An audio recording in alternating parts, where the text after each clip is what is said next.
ዛሬ ጠዋት ከእንቅልፋችሁ ስትነሱ የነበራችሁ ስሜት ምን ይመስል ነበር?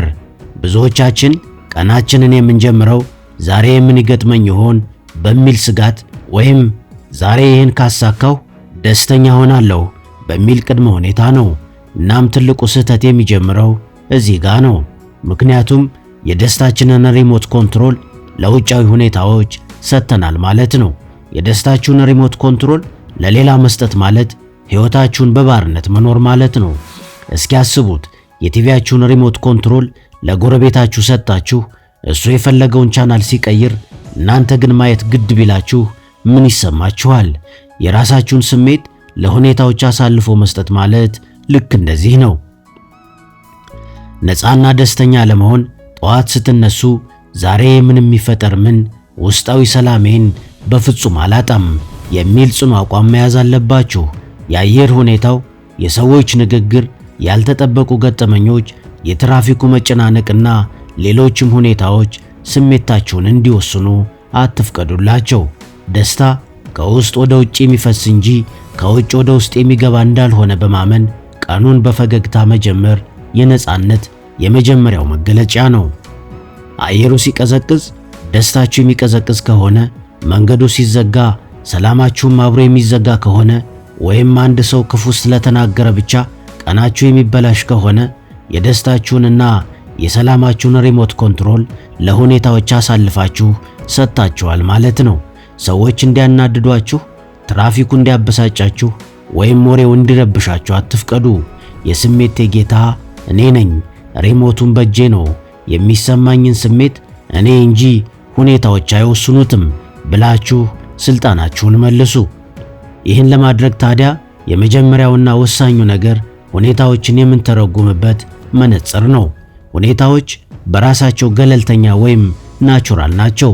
በአብዛኛው ጥሩ ወይም መጥፎ የሚባሉት እኛ ለዛ ክስተት የምንሰጠው ትርጉም ሲጨመርበት ነው። ሁለት ሰዎች አንድ አይነት ችግር ገጥሟቸው አንዱ ሲያማርር ሌላው ግን ሲረጋጋ የምናየው ለዚህ ነው። ለምሳሌ ሁለት ሰዎች አንድ አይነት ውድቀት ቢገጥማቸው አንደኛው ሕይወቴ ተበላሽቷል፣ እድለኛም አይደለሁም ብሎ ሲያዝን፣ ሌላኛው ደግሞ ይህ ውድቀት ትምህርት ነው፣ ድጋሜ በተመሳሳይ የሕይወት እንቅፋት ላለመውደቅ ልምድ ወስጃለሁ ብሎ ሊያስብ ይችላል። ውድቀቱ አንድ ነው።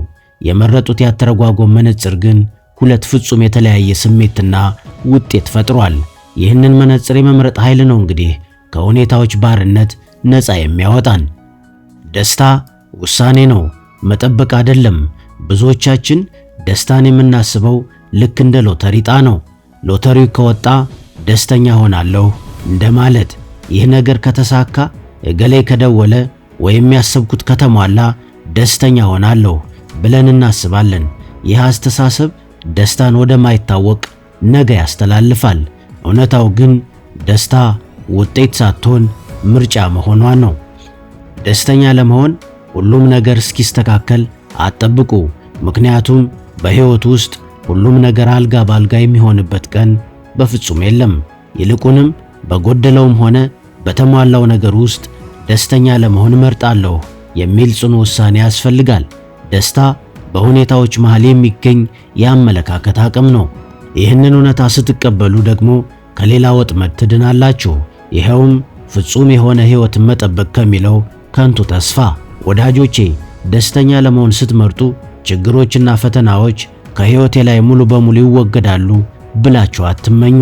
እንዲህ ያለው ተስፋ በየቀኑ ደስታን ያደበዝዛል። ሕይወት ፍጹም ማዕበል የሌለው ውቅያኖስ ልትሆን አትችልም።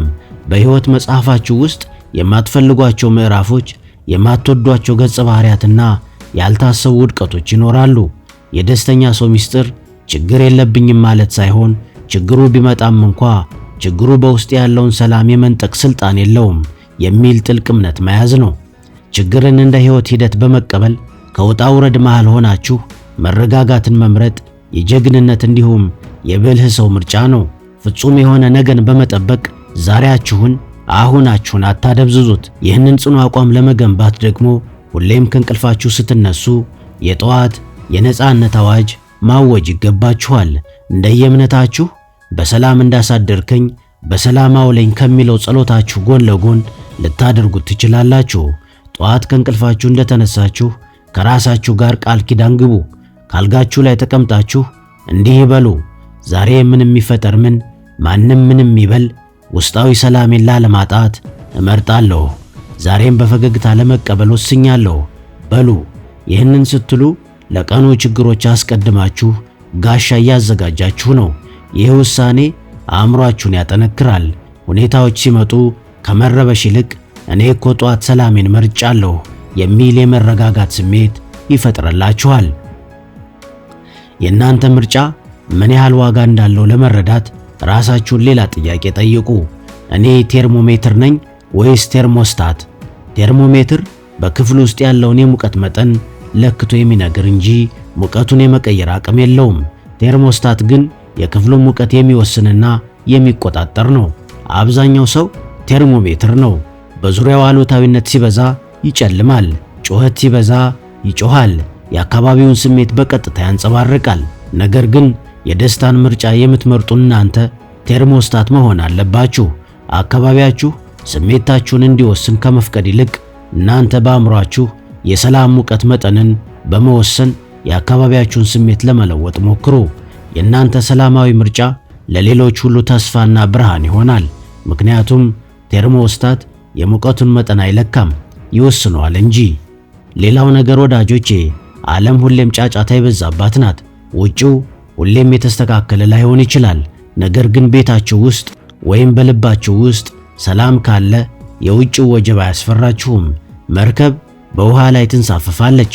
ውሃው ወደ መርከቧ ውስጥ እስካልገባ ድረስ ግን ልትሰምጥ አትችልም። እናንተም እንደ መርከቧ ሁኑ። በዙሪያችሁ ያለው አሉታዊ ነገር ወይም ኔጌቲቭ ኤነርጂ ወደ ልባችሁ እንዲገባ እስካልፈቀዳችሁለት ድረስ ሰላማችሁን ሊያናጋው አይችልም። በነገራችን ላይ በዕለት ከዕለት ሕይወታችን በምናደርገው እጅግ ዘርፈ ብዙ መስተጋብር ውስጥ እንደ ወርቃማ ሰከንድ የምትቆጠር አንድ ቅጽበት አለች። ይህች ቅጽበት አንድ የማያስደስት ክስተት ወይም ቃል ሲገጥመን ወዲያውኑ ስሜታዊ ምላሽ ከመስጠታችን በፊት ያለችው አጭር ፋታ ናት።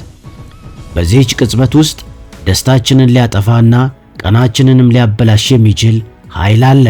በአንጻሩ ደግሞ ከችግሩና ከሁኔታዎች በላይ የምንሆንበት አሸናፊም የሚያደርገን እድልም አለ።